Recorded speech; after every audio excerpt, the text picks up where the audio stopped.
gracias a Lester y al equipo Apple Invertido por la invitación. Yo todavía estoy un poco conmocionado por los dos materiales. Es muy difícil mantenerse con distancia, ¿no? Después de lo que uno acaba, bueno, de que todos hemos acabado de ver. Al menos creo que debe ser una experiencia bastante compartida. Son películas para mí las dos muy hermosas, son películas muy urgentes, son películas que se te quedan en el cuerpo, ¿no? Que tienen como un impacto visceral en el espectador, y creo que las personas, los cubanos y las personas relacionadas con Cuba, es imposible no sentir este diálogo con las películas, y a la vez son dos películas que, hablando de diálogo, dialogan muy bien entre ellas, ¿no? Cuyos procesos además han estado a la par y se van mezclando. Me pareció, no me había dado cuenta incluso preparándome, pero es notable que las dos películas incluso comienzan con el mismo suceso, ¿no? Con el mismo archivo, con la irrupción de la seguridad del Estado y la policía en San Isidro, y se puede ver eso también como una especie de germen, ¿no? De esta sublevación cívica en Cuba de los últimos 2-3 años. Entonces me gustaría verlo desde ese punto de vista, ¿no? Que son dos películas sobre sublevaciones, en un sentido incluso poético, ¿no? Y recordé entonces al filósofo historiador del arte francés Jordi de Huberman, que hizo una exposición de historia del arte sobre las sublevaciones, ¿no? Y él hablaba de que las sublevaciones, más allá de que fueran exitosas o no, más allá de que fueran reprimidas o no, tenían una potencia, ¿no? Que trascendía y superaba y seguía existiendo respecto al poder, ¿no? Hay una potencia en esos gestos de levantarse para pedir libertad, para simplemente decir basta, ¿no? Como dice Michael en el documental de Katy, y yo creo que las dos películas tienen eso en común, aunque bueno, lo bueno que las diferencias es eso, ¿no? Que en el documental de Katy, de Caterine, en San Isidro, ella se concentra específicamente en este germen, en este suceso del acuartelamiento, y de alguna forma nos sumerge ahí, ¿no? Es una película muy inmersiva, muy sensorial, que creo que lo decía, pero ya no lo dice, ¿no? Que era un poco para que muchos han hablado de este suceso, pero la película lo que quiere es que uno esté ahí, que lo viva, ¿no? Que lo siente en carne propia, lo que se sentía estar acuartelado y formando parte de esa comunidad de huelguistas en ese momento, y me parece que lo consigue maravillosamente. Y ahí donde la peli de Katy se sumerge en este suceso específico, la película de Fernando da como un paso atrás y mira como el panorama, ¿no? Como la construcción general de esta narrativa, partiendo de San Isidro hasta este presente de exilio. Y es importante hablar del exilio porque es la circunstancia en que las dos películas se gestan ya como un suceso, y esto no es algo menor, porque creo que son películas que continúan una tradición del cine cubano, sobre todo un cine cubano gestado en la diáspora, comenzada por autores como Orlando Jiménez Leal, como Néstor Almendros, como Jorge Ulla, como Miñuca Villaverde, con su película La ciudad de las carpas, por ejemplo, que me parece que dialoga mucho con la película de Caterine, sobre todo porque hay un aliento poético y una mirada compasiva sobre los sujetos, y porque son dos películas que reinterpretan el archivo también tus últimos años y generan también una reflexión al respecto. Entonces, como modo de introducción, pues creo que lo más interesante es oír a los dos autores y después a Solvi también, porque estamos sobre todo hablando de que es un suceso que no compete solamente estas dos películas, sino que hay como todo un movimiento de películas, de obras de arte, de exposiciones que se están gestando a partir de estas mismas interrogantes de cómo leemos la historia más reciente de nuestro país, cómo nos situamos ante ella y cómo podemos pensar en un futuro. En ese sentido creo que son obras de arte, además, que volviendo a Didi Huberman, nos permiten reinventar nuestras esperanzas políticas, ¿no? Nos permiten hacer un resumen del punto al que hemos llegado, de todo lo que ha sucedido, y quizás empezar a vislumbrar un posible futuro mejor con la potencia de estas sublevaciones y estos gestos artísticos y cívicos y políticos. Entonces, para empezar a oír a los autores, quería preguntarle a Katy en qué momento, bueno, la película, como se ve desde el principio, parte de un registro realizado en pura clandestinidad, en circunstancias muy complicadas, donde tenías que entrar y sacar una cámara a escondidas, donde tenías que esconder la cámara para que esas imágenes no fueran destruidas después o confiscadas, ¿no? Creo que hay una historia, hay una narración alrededor de cómo esta película fue registrada, que me gustaría que quizás nos la expandiera porque es interesante. Y además, ¿en qué momento tú tienes conciencia, ¿no? de que estas imágenes que estás filmando a quemarropa podrían ser parte de una película posteriormente? ¿En qué momento tú empiezas a tener conciencia de esto puede ser una película algún día, y por qué hacerla ahora qué mirada hacia atrás te permite la película sobre ese suceso y además cómo hacerlo con algo que seguramente es muy personal y muy intenso, ¿no? Ver sobre estas imágenes solo 2 años después, ese nivel de comprometimiento personal, ¿no? Cómo llegaste a la película y cuéntame un poco sobre el proceso también. Gracias. Gracias, José, por esta intro. Gracias, bueno, a los que están acá en el panel, a Solveig, a Lester y bueno, gracias también a Árbol Invertido, a Las Tensas por auspiciar este evento que es vital, ¿no? Bueno, y gracias a todos ustedes realmente por estar aquí. Bueno, esto, lo que sucede, o sea, con estas imágenes, en un principio, ya, o sea, ya avanzado el acuartelamiento, creo que era como el 3er día o algo así. El Movimiento San Isidro, que de alguna manera estaba monitoreando lo que estaba sucediendo desde afuera, me dice, ¿no? Como de hacer imágenes diferentes, poder captar todo ese espacio, ¿no? De registrarlo, un poco para contar, ¿no? Para tener esa narrativa de lo que estaba sucediendo allí de otra manera, ¿no? Con otra visualidad, con otra sensibilidad, porque lo que sucede es que estábamos todos reportando con teléfono y todo tenía un matiz más periodístico, más de momento, más momentáneo, rápido, ¿no? Y no tenía realmente esa otra factura, ¿no? Lo que estábamos sintiendo, cómo vivíamos, cómo convivíamos allá adentro. Entonces, yo tengo esta cámara, es una cámara semiprofesional, una Rebel T6.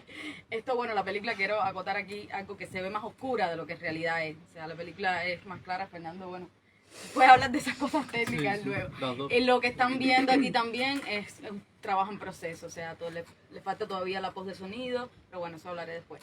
Bueno, sigo, retomo. Entonces, Movimiento San Isidro me pide esto, yo mando a pedir mi cámara a unos amigos que se estaban quedando en mi casa.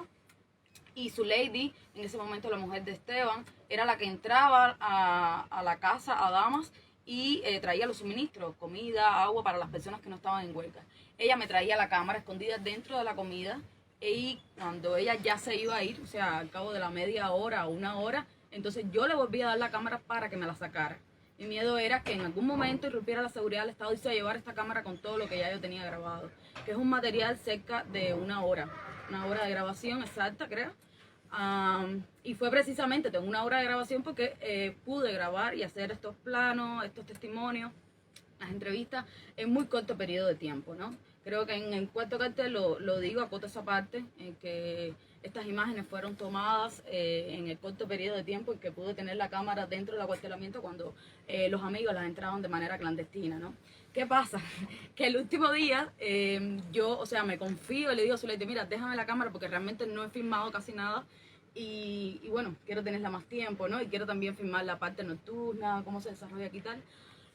Y ese día entró la seguridad del Estado. Cortan el internet sobre las 9 de la noche, 8 de la noche. ¿Cuándo? 8 de las 8 para el noticiero. Ajá. Cortan el internet a nivel nacional. Estaban todos grabando en live y lo que sucede es que no se registra nada porque, bueno, nos cortan el internet a todo, pero yo tenía la cámara grabando y es este momento, está en el documental de Fernando, está también en la película de Sergio y bueno, lo publiqué primeramente en El Estornudo con un texto hablando sobre esta irrupción, ¿no? Y es algo que realmente era necesario, era vital tener esta evidencia de cómo la seguridad del Estado irrumpe el lugar de manera ilegal, se disfraza además de médico, se toma como pretexto una pandemia, toma como pretexto que una de las personas que está adentro acaba de llegar y bueno, todo eso se disuelve, ¿no? Cuando va pasando todas estas acciones de represión. Luego del acuartelamiento, la seguridad del Estado nos lleva a Cubichacón. En Cubichacón estábamos cerca de 1 hora o 2 horas, detenidos cada uno en patrullas diferentes. Y la seguridad del Estado empezó, o sea, estos supuestos médicos empiezan a quitarse todas sus batas, que además eran nuevas de paquete, cosa que a mí me maravilló porque olían a nuevo, o sea, en ningún hospital hay este tipo de material. Y entonces ellos empiezan a quitarse todas esas batas, hacen como una pila de un monto así de batas y bueno, ahí empiezan ya a hacer su trabajo, ¿no? Nosotros quedamos en los carros cerca de 1 o 2 horas. A Carlos creo que es la única persona que le hacen una prueba de PCR. a ninguno de nosotros nos hicieron pruebas de PCR. Supuestamente esta era la justificación por la que nos estaban sacando del acuartelamiento y nos llevan a cada uno para nuestra casa. En el caso de Luis Manuel, no lo quieren llevar a San Isidro porque San Isidro está custodiado por la seguridad del Estado y lo llevan para un hospital, ¿no? Esto ya todo lo que pasó al día siguiente, todos lo sabemos. Esto es un poco la historia de las Y imágenes. milagrosamente logras recuperar la cámara en Entonces, sede, bueno, lo que ven ahí justamente es que yo cojo la cámara, yo filmo de esa manera así, como ustedes pudieron ver, y cojo esa cámara y entonces o sea, nosotros dormíamos sobre bultos de ropa y lo que hago es, o sea, en mi cabeza yo pensaba que eso iba a estar protegido y evidentemente fue porque ellos son más estúpidos que nadie. Entonces cojo la cámara y la meto dentro de un bulto de ropa. ¿Qué pienso yo, no? ¿Qué va a pasar? Claro, tienen la casa custodiada durante 10 días. Por supuesto que van a revisar todo, van a poner sus micrófonos, van a coger la cámara y voy a perder las imágenes. El 2 de diciembre, cuando ya a Luis lo sacan del hospital, que va a casa de su abuela, nosotros vamos a San Isidro a ver cómo estaba aquello y nos encontramos con que la cámara estaba dentro del bulto de ropa, o sea, no la habían encontrado. Entonces son estas imágenes que ven ahora, que es un documento para mí muy valioso, creo que es muy valioso para todos, cómo se vivió allá adentro, cómo lo vivimos, cómo yo lo sentí, ¿no? Sobre todo eso. y bueno, ¿cuándo decides hacer la película, no? Lo que acabamos de ver acá. ¿En qué momento vuelves atrás? A esas Yo imágenes? creo que, bueno, ya de una vez, cuando estaba tomando esas imágenes, ya yo creo que tenía esa pretensión, ¿no? De antemano. Se ve sobre todo por la forma en que filmo, por toda esa factura que es mi propia sensibilidad, mi propio deseo de que esas imágenes fueran algo más, ¿no? Entonces, o sea, siempre tuve la idea de tener este archivo, de tener este documento, de registrarlo, como mismo un manuscrito que tenía de mi libro Uranio Empobrecido estaba allá adentro. O sea, en ese manuscrito yo hice como anotaciones, especie de una bitácora y tal, y traté, ¿no? Para mí era un momento vital, para mí es el parteagua de todo lo que ha pasado en lo adelante y, o sea, uno fue, cobrando conciencia de lo que era San Isidro y de lo que iba a pasar en la medida que iban pasando los días, ¿no? Pero no sé, algo me dijo que realmente eso iba a ser demasiado importante para mí. Por supuesto que lo fue y lo es para mucha gente. Y entonces ya esas imágenes, luego tú, o sea, yo estaba en todo ese tiempo de prisión domiciliaria, tú hiciste un documento, una especie de teaser o trailer, que eran estas imágenes como más reducidas, o sea, un corto de 15 minutos fue.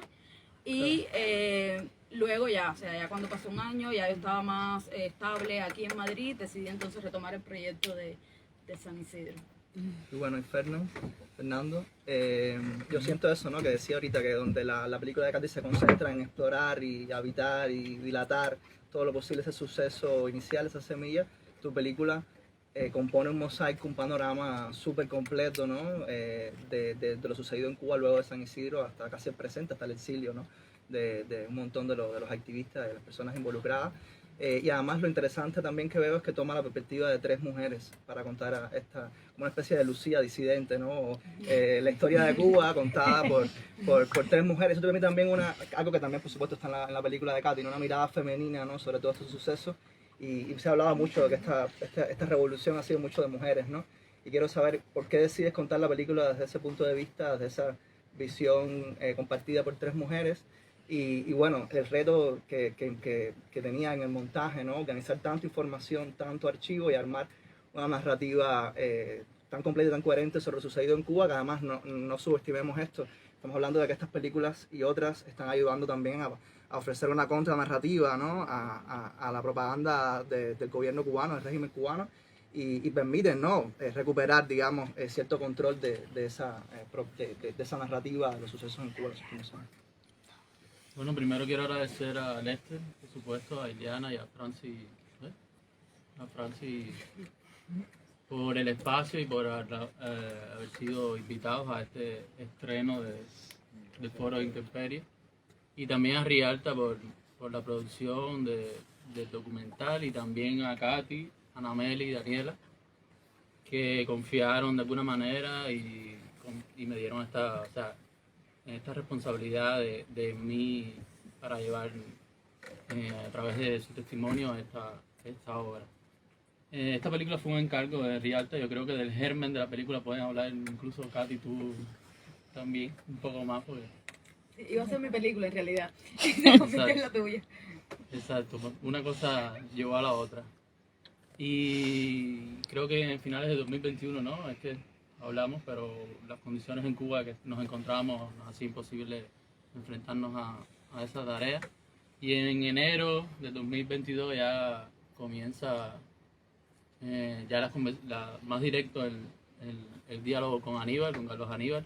Y bueno, yo me pongo en la tarea de hacer toda esta recopilación que data incluso las imágenes del movimiento San Isidro y de la Bienal son del 2018 hasta el 2022. Fue una película que incluso yo, como decía José, es un poco urgente porque ya la situación de Cuba no es la misma de donde yo la dejé, el corte.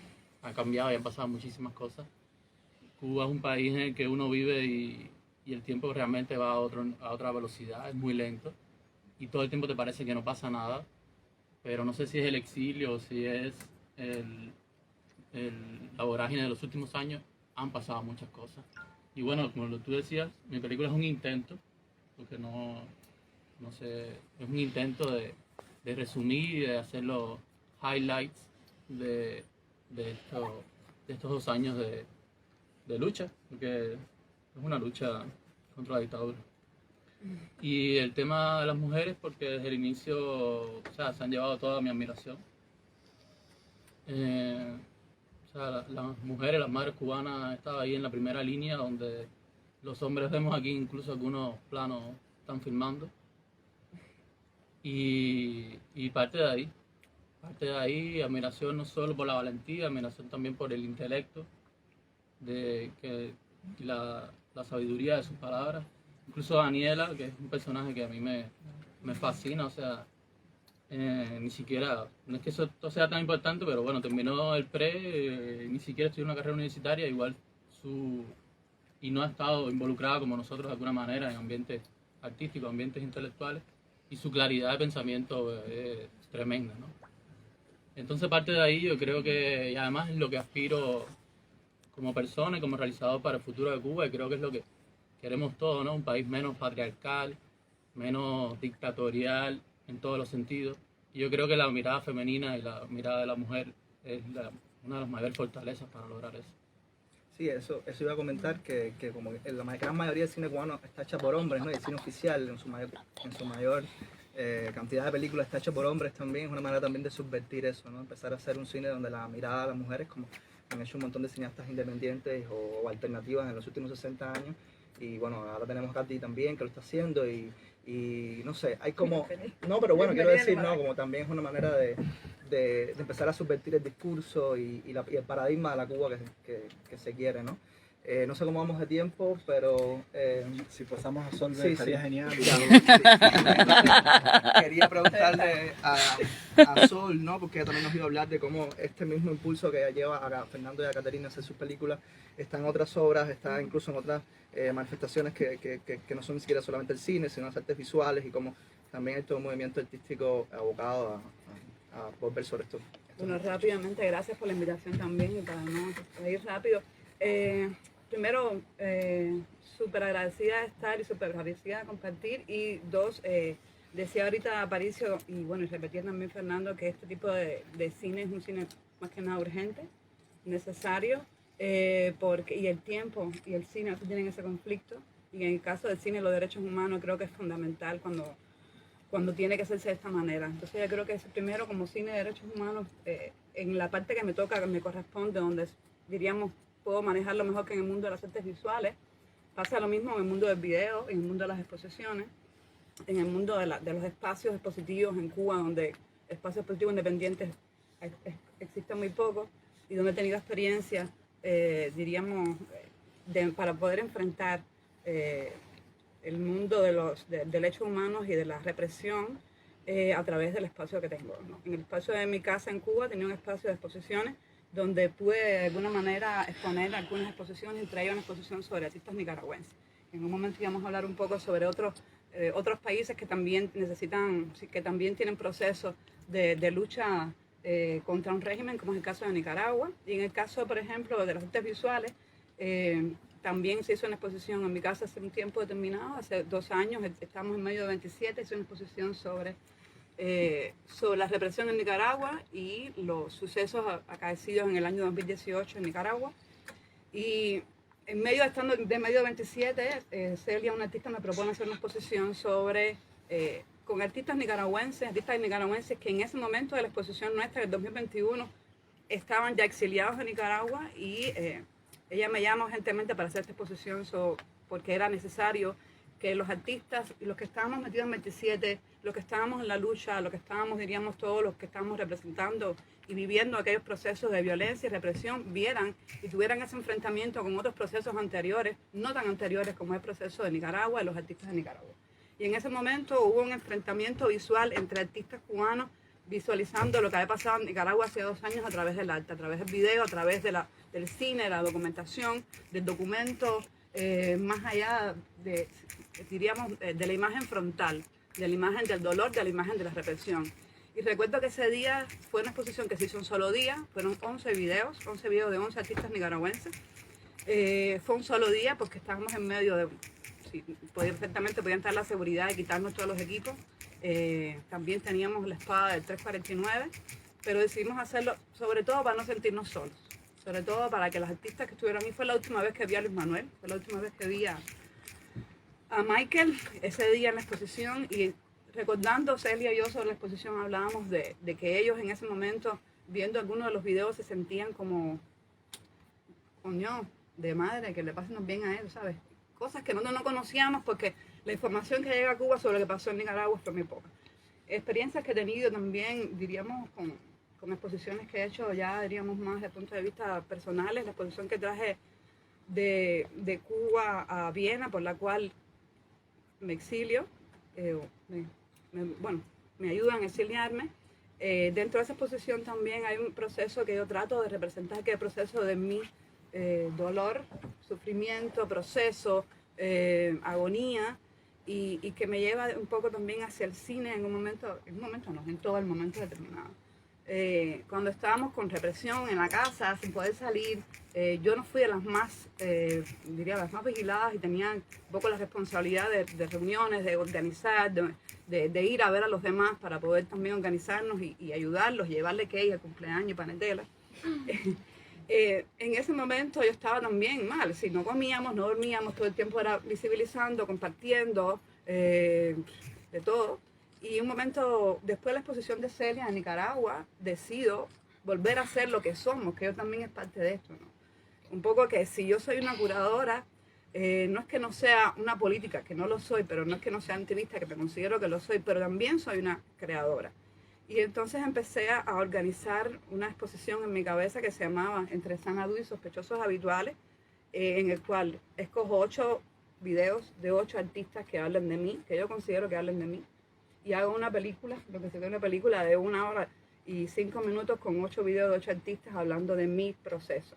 Que eso después se incluyó en toda la exposición, que fue Obsesión y fue la que salí. Es decir, para mí, para todos, también los artistas nicaragüenses que llevaron escondidos, mandaron sus videos con Celia para la exposición, escondidos, no se pueden decir todavía sus nombres porque todavía están algunos dentro de Nicaragua. Sí que la exposición que todavía se mantiene sin dar todas las luces sobre lo que pasó. Espero que en el texto se pueda publicar aquí.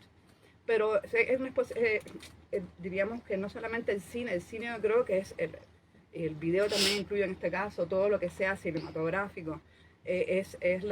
Diríamos, lo que puede lograr que mayor cantidad de personas vean lo que está sucediendo en un lugar y reflexionen sobre eso. Yo creo que es importante entonces estar en este espacio y muchas gracias. Sí, si me permites ahora interpelarte a ti, José, un poco tomando la palabra de Solveig.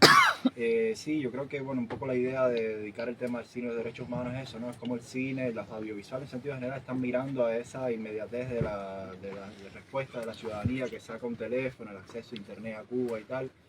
Y consideramos importante esto, ¿no? Abrir el tema. De hecho, cuando estábamos pensando el programa para este primer foro, teníamos la intención de incluir la película que está en proceso de Sergio Fernández Borrás, que se llama Cuba y la Noche. Es una película que ya tiene más de 2 horas, que está en proceso de producción, que al igual que la de Katy está contando en estos momentos con un compositor que yo admiro hace muchos años, que es Luis Aguirre, compositor cubano que vive en Dinamarca hace muchos años y también que está teniendo un proceso de desarrollo muy especial, ¿no? Yo les decía un poco en broma y un poco en serio, ¿no? Partiendo de la premisa de que para mí la originalidad está sobrevalorada, vamos a hacer un programa con 3 películas que partan de los mismos, incluso a veces de los mismos archivos, ¿no? Porque yo creo que es eso, o sea, es volver a la ciudadanía, volver a la tierra, volver a ese espacio que es el que más está siendo agredido. Entonces, nada, te quería interpelar y pedirte así como eso, si tenías como en mente, cómo este tema, más allá de Cuba, tiene repercusión ahora mismo, ¿no? Sí, bueno, como dices tú, ¿no? Hay varias películas gestándose dentro del mundo Cuba, dentro o fuera del país, que un poco abordan estos fenómenos. Está Cuba y la Noche, la película que mencionaste de Sergio Fernández Borrás, pero hay otras películas, se estrenó ahora el 27 de noviembre en Miami, una película que es sobre todo centrada en el 27 de noviembre, que se llama Con Ojos Rotos, de Johnny Peña, creo que es el nombre del muchacho, que estudiaba en Fanca y se exilió y terminó esta película en el exilio. Está la película Familia en Movimiento de Aminta de Cárdenas, que va sobre sobre OVNI Zona Franca como grupo y sobre todo sobre Amaury Pacheco y su familia, que son personas que han sido protagonistas de estos sucesos no solamente en los últimos 3 años, sino hace ya por lo menos más de 20 años, quizás incluso, desde los 90. Y todo esto es parte de hay otras películas, estoy seguro que se me van Está quedando. Leonardo Perea, la de Leonardo. estoy pidiendo que me la deje ver hace tiempo. Exacto. Y estoy seguro que muchas más que ni siquiera sabemos que se están gestando, ¿no? Y todo esto es parte de Zeitgeist. Esto es un parte de todo un movimiento global, porque ha habido muchas sublevaciones, muchos movimientos cívicos, muchas protestas en diferentes partes del mundo. Y para mencionar solamente algunos nombres, este año justamente en el Festival de Berlín se estrenó Myanmar Diaries, los diarios de Myanmar, por un colectivo de cineastas que en Myanmar anónimamente han hecho esta película, un grupo de personas con muchos archivos generados por ellos mismos, archivos de redes sociales, que es una película muy premiada este año. Y luego en Cannes se estrenó Mi País Imaginario, del gran cineasta chileno Patricio Guzmán, sobre las protestas en Chile, precisamente en el 2019, una película que se acaba de proyectar en el Festival de La Habana, curiosamente, y muchas reacciones del público cubano reconociéndose, ¿no?, en los manifestantes de Chile y ese tipo de cosas locas que pasan en Cuba, ¿no? Y bueno, de Ucrania, por supuesto, ha habido un montón de películas este año de cineastas más reconocidos y cineastas jóvenes también. Entonces yo creo que es como un movimiento. Bueno, sí, claro, estaba pensando sobre todo en cine documental, específicamente centrado en estos archivos generados, pero por supuesto sigue existiendo la censura a películas de ficción también. Fernando tiene... Hay una de Beatriz Luengo, ¿Hay una película de Beatriz Luengo? Ah, bueno. Patria y Vida, Ah, claro. Está en proceso, ¿no? No sabía. producida por Netflix, se debe estrenar en Ah, un ok. momento. Wow. Bueno, vemos que Es hay otro nivel ya. un aluvión de películas y creo que es un movimiento global, ¿no? De los cineastas, los artistas, desde el audiovisual, mirándose a sí mismos, ¿no? Y mirando a la historia reciente de sus países. Y creo también que está esta misma sentido transnacional que estábamos hablando, por ejemplo, en las películas de Fernando y Caterine. Estamos viendo que colaboran personas que están exiliadas en diferentes partes del mundo y la música la hacen en Argentina. No sé, ese tipo de colaboración, ¿no?, entre artistas donde quiera que estén, para generar esta imagen de su país, que es una imagen que ya no depende de las personas que estén en el espacio geográfico de la isla, sino que la isla de Cuba se trasciende esos límites y está por todas partes, donde quiera que haya un cubano, ¿no? Entonces yo creo que también es una idea hermosa, ¿no?, de las posibilidades de seguir colaborando y generando estas imágenes rotas, fragmentadas, urgentes, pero que de alguna forma son un espejo, ¿no?, en que nos estamos mirando y reconociendo. Entonces pasamos, ¿no? Sí, tenemos unos 25 minutos en sala, nos gustaría como que si tienen como algún comentario, pregunta. Sí. Ya veo que la luz está bien pintada. Yo quiero hoy recordar a todas esas personas que en Cuba, día 10 de diciembre, leyendo ahí derechos humanos, están sitiados por la policía con vigilancia. Es una situación que además me conmueve mucho porque viendo estos documentales, muchas de las imágenes que se usan son imágenes de activistas que, arriesgándolo todo y usando la internet y su teléfono móvil, han logrado registrar momentos únicos, momentos que nos han cambiado la vida. Gracias, Luz. Hoy es el cumpleaños del hijo de Luis, es mi cumpleaños también y es una fecha, o sea, para mí que tiene un doble significado. Era una fecha que, bueno, siempre me reprimían, siempre tenía patrullas debajo de mi casa a partir de 2019. Y, o sea, es raro, o sea, sentirse en esa situación represiva el día de tu cumpleaños, cuando uno normalmente puede festejar con sus amigos. Y aquí está Sorbe, creo que el último cumpleaños me llevó una panetela y la patrulla la detuvo a la salida de mi casa. Es una circunstancia que hay que seguir denunciando constantemente, hay que seguirla visibilizando, sobre todo este día. O sea, este día no lo podíamos dejar pasar por alto. Ellos, o sea, el gobierno cubano se sigue llenando la boca de que ellos son, sí, no hablamos de confilo, pero bueno, siguen siendo portavoz de que defienden los derechos humanos y tal. Y eso, bueno, eso ya está más que desmontado, pero nosotros tenemos que seguir insistiendo y contando estas narrativas, ¿no? Estas narrativas reales. Yo quiero, bueno, un poco para concluir, si no tienen más preguntas, Bueno, agradecer. Bueno. Dale chance.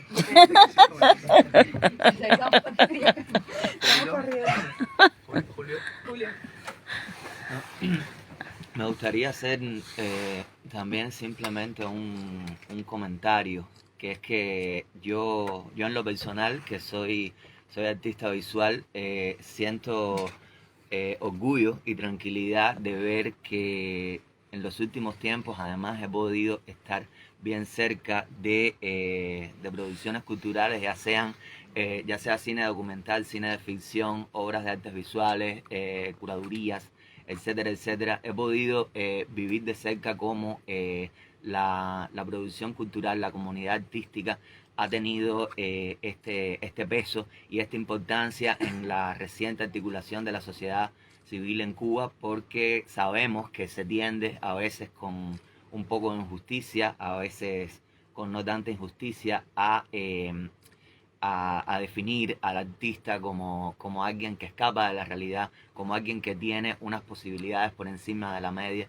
como alguien que en definitiva tiene una posibilidad de abstraerse de lo difícil que es la realidad cubana, y eso es lo que marca la pauta.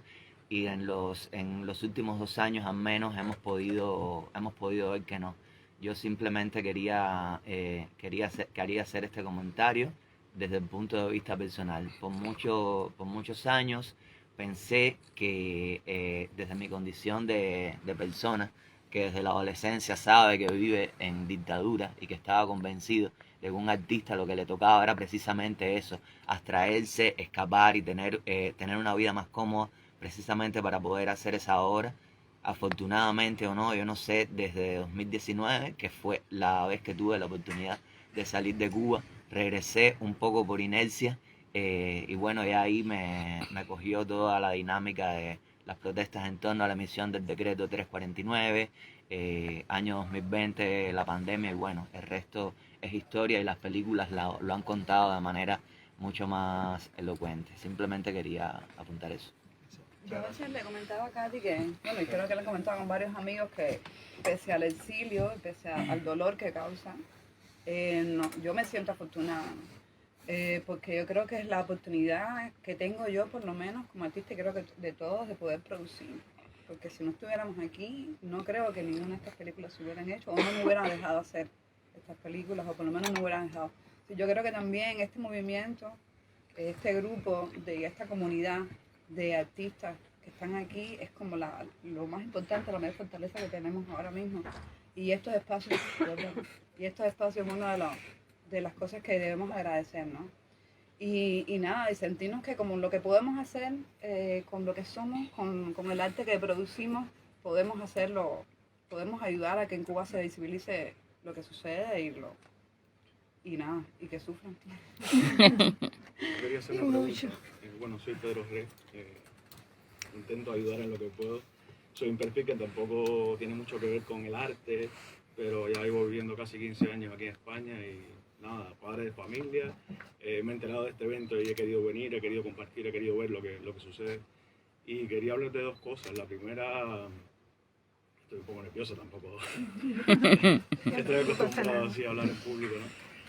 Pero la primera era el tema de la normalización de conductas, ¿no?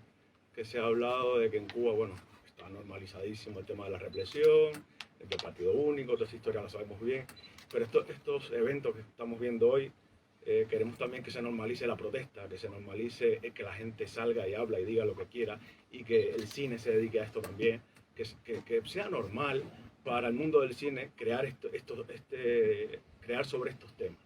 porque también España es un país especial con Cuba y en este contexto también hay que verlo, ¿no?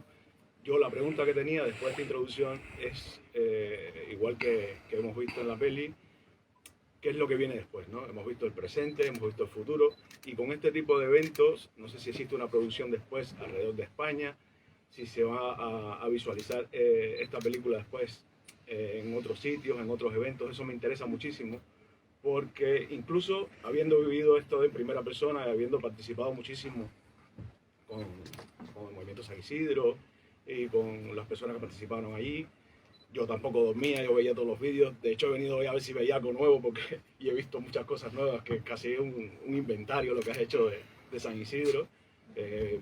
No sé, tela por tela, zapato por zapato, es una cosa impresionante, ¿no? Verlo así. Yo quería, bueno, pues eso, saber qué viene después, porque España con Cuba tiene una relación especial. Y he visto muchas cosas que me han impresionado desde un cubano que sabe lo que pasa en Cuba, pero que los españoles no saben que eso pasa en Cuba. Los españoles no saben que en Cuba hay antimotines. Los españoles no saben que le dan un tiro a alguien en la calle en Cuba. Discúlpame la interrupción, porque es que necesito hacerla. Sí, sí. Y antimotines que vendió el gobierno de España. El gobierno de Pero es que no se sabe. Y a mí me duele mucho que abarrotemos una sala, casi que no cabe la gente aquí, sin ningún tipo de publicidad. Te lo pregunté por Facebook que si había entrada, si se pagaba la entrada. Y esto está petado. Pero que esto en España no se conoce. Entonces España, todo el mundo, estoy hablando de la población así en general, no la gente que tiene relación directa con Cuba, sino que todo el mundo piensa que esto es ron, tabaco, fiesta, música, todo el mundo vive feliz en Cuba. Y esa es la visión que hay a nivel global. Y yo no digo que de hoy para mañana esto se pueda cambiar, pero con esta normalización de conducta, con esto de presentarnos en cuanto evento haya de cine, de poesía y dejar nuestro mensaje, dejar nuestra semillita allí. Oye, esto pasa en Cuba. Como dice Fernando, pues, Claro. Ustedes han metido estos antimotines a Cuba. Y no es cuestión de ir de una manera frontal, es hacer lo que hacemos en cuanto sitio, en cuanto puerta se nos abra. Y esa es la pregunta. Perdón por la extensión, pero bueno, saber qué viene después. Bueno, yo, o sea, ahora estabas hablando y me transportaba hace 4 o 5 años atrás. ¿Qué estaba pasando en Cuba? O sea, Cuba existían todos estos medios independientes y tal, la disidencia, la oposición tradicional era completamente satanizada. Alrededor de esto había como un mito, la gente no tenía contacto directo con esta oposición, con esta disidencia, con esta historia que ha pasado en Cuba durante mucho tiempo. Y, o sea, nadie realmente hablaba de Cuba como que podía pasar esto, ¿no? Que podía ocurrir un estallido, que podían haber gente en la calle protestando. Esto nadie, o sea, a la gente no le pasaba esto por la cabeza. Cuba, o sea, estaba sumido completamente en la desidia. La gente, bueno, había un exilio no tan agudizado como el de ahora, y la gente subsistía como pudiera, ¿no? Hay un momento, y creo que es lo que marca mi película, es el que Michael dice como que ya, o sea, ya basta. O sea, Michael es una persona que ha estado la mayor parte de su vida preso en Cuba, por ser negro, por vivir en un barrio, por estar haciendo negocios en la calle para poder vivir, y por cosas minuciosas ha pasado casi toda su vida de que es un niño preso. Y hay una comunidad en Cuba que es la mayoría de la población presa, es la carne de cañón en esas prisiones, que es negra, que es de barrios pobres, que no tiene educación. O sea, toda esa población es el 11J. Toda esa población ha estado esperando a que suceda algo, a que empaticen con ellos. Y lo que pasa con San Isidro es que logra que un país entero y todo su exilio logra empatizar con estas personas que están presas, con estas personas que están viviendo realmente la represión desde que nacen. Lo que pasó con Cuba nunca, o sea, no lo imaginábamos. O sea, que después al otro día la comunidad intelectual, muchos artistas estuviesen frente a un ministerio. Eso no lo soñábamos. Y pasó. Y luego pasó un 11J y ahora siguen pasando estas cosas. Que podamos empatizar con el mundo. Eso es algo que está, o sea, eso es algo que van avanzada. Eso es algo que ya las organizaciones de derechos humanos tienen los nombres de los activistas, tienen las listas de los presos políticos, está en movimiento. Y yo creo que eso a la larga va a pasar. España, México, Estados Unidos, o sea, muchos países de Europa, está sucediendo porque es que estamos desperdigados por todo el mundo y cada cual está haciendo su intento, cada cual está trabajando en eso, en tratar de lograr esas ramificaciones de empatía. Entonces yo creo que por ahí vamos a ver qué pasa, ¿no? Dentro de algunos años, pero ya aquello se cayó, es solamente sacar a esa gente del poder. O sea, lo hablaba con Carolina hace poco en una entrevista. Sí, Pero relacionándolo con estas dos películas en concreto, aquí en España hay un montón de festivales, ¿no? Hay un montón de... Sí, estas películas, bueno, no sé el caso de Fernando puede hablar más del recorrido de esta película, pero en el caso de San Isidro, lo que acaban de ver es un trabajo en proceso. Le falta toda la voz de sonido. Bueno, Esteban, el sonidista, Esteban Bruzón, hizo una mezcla express para esta proyección. Fernando y yo hemos estado trabajando durante 3 meses sin parar para esta proyección. Bueno, el trabajo del equipo en general ha sido brutal. Y pensamos, o sea, esta película debe estar terminada en enero, espero, en enero, febrero, y luego empezará como un recorrido de distribución de festivales y tal, a ver qué sucede con ella. Pero mi objetivo es que pueda tener este camino, este recorrido para que esté tocando en puntos y en ciudades diferentes y pueda tener una vista, ¿no? sí, no, yo quería hacer un comentario que está, digamos, quizás más relacionado, digamos, con este espacio, ¿no? Con la idea del foro. Y es que, digamos, de alguna manera todos más o menos pertenecemos a una misma generación que se activó cuando las relaciones de Cuba y los Estados Unidos con el periodo Obama, hubo un momento como de esperanzador en Cuba, se activaron muchos espacios independientes, de alguna manera aprendimos a articularnos dentro de Cuba. Aquí está Solveig Font, que tiene a la casa a la que se hacía referencia, es la galería a veces Art Space, a veces porque es su casa y a veces una galería, a veces una casa. Se han hecho exposiciones extraordinarias allí. Ha sucedido en estos últimos años es que la gran mayoría de toda esa generación ha tenido que emigrar forzosamente, de muchísimas maneras. Y de alguna manera yo creo que estamos aprendiendo a articularnos también fuera de Cuba. Es más difícil porque, bueno, la vida fuera, y más viniendo de un país como Cuba y tal, pero bueno, ahora mismo, digamos, en el rango inmediato a nosotros, hay una exposición en Columbia University sobre arte político cubano, donde de hecho está el movimiento San Isidro invitado como artista, hay obras de Michael, de Luis, de Yacer Castellano, de Amaury. Una exposición que va a estar este enero, que está reseñada, o sea, de las más vistas en New York Times, es decir, y es de un curador que tiene 20 y tantos años, o sea, que también ha estado como muy cercano. Entonces, está la exposición, bueno, la propia exposición de Solveig que ha mencionado, Obsesión, que estuvo en Viena, ahora recientemente estuvo en Barcelona, es decir, es un proceso lento donde yo lo que pienso personalmente es que hay que aprender a articularse, y hay que aprender a articularse transnacionalmente, y olvidarse de, como decía Ana Meli, de que existe una Cuba. O sea, eso no existe, ni siquiera como territorio. O sea, existe un espacio transnacional de empatías, de vínculos, de solidaridad y donde se generan proyectos. Y desde allí yo creo, siendo optimista, que eso, estamos dándonos cuenta que eso es lo que hace falta para también destruir ese relato. Porque en Cuba hay un chiste que dice que solo funcionan 2 cosas, el Ministerio del Interior y el Ministerio de Relaciones Exteriores, ¿no? Uno para reprimir dentro y otro para vender una propaganda que es muy fuerte. O sea, básicamente todo el dinero lo gastan en hoteles o en eso. Entonces, eso es un muro muy duro de derribar. España no sabe porque no se entera, pero tampoco porque quiere. Entonces, es como que decírselo, ¿no? Entonces, es realmente, son producciones muy limitadas, exposiciones limitadas y tal. Entonces, es un proceso realmente acumulativo que lleva tiempo. Y, nada, para esto la pregunta. Sí, pero hay brevemente mencionar que como estamos en una proyección de cine hoy, el movimiento de cine independiente cubano, que se viene a estar articulando en los últimos 20 años, cada vez ha ganado más espacio. En la última década, en uno de los principales festivales del mundo y los principales eventos y publicaciones sobre cine.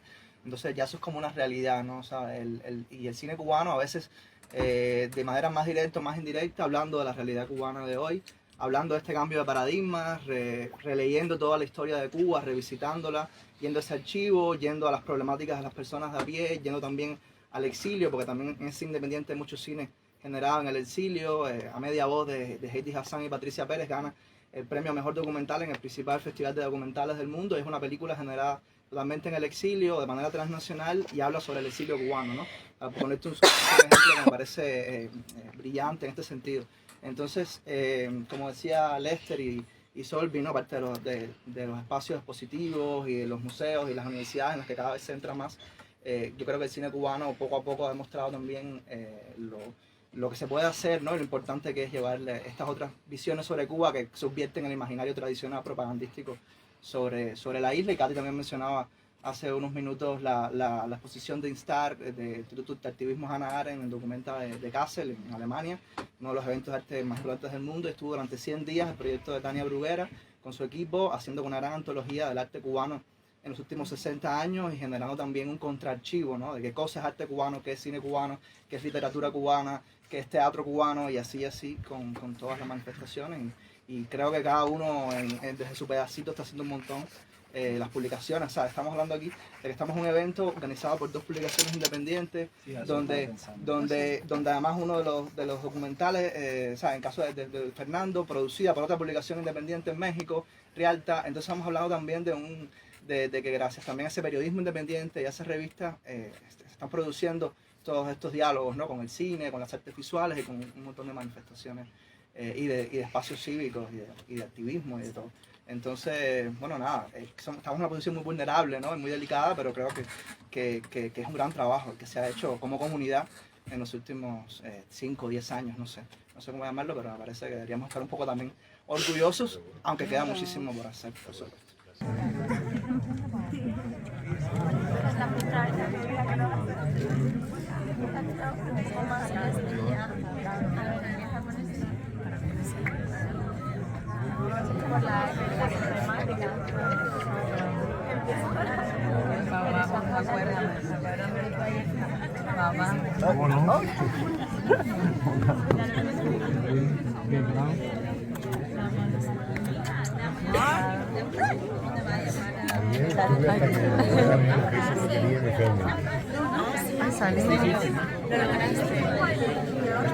Empezamos la pandemia y que teníamos curado 8 meses. ¿Era todavía todo propio? ¿Porque eso está enfermo? Era, ya dejó de dar clases. Ya él empezó dando clases con nosotros, pero después que empezó la pandemia, bueno, se retiró y no salió por todo el tema de la edad, no sé qué. Pero sí, también estaba un poco con mi torneo de estar, ¿no? Habíamos visto como lo oleaje, ¿no? Y ahora la marea.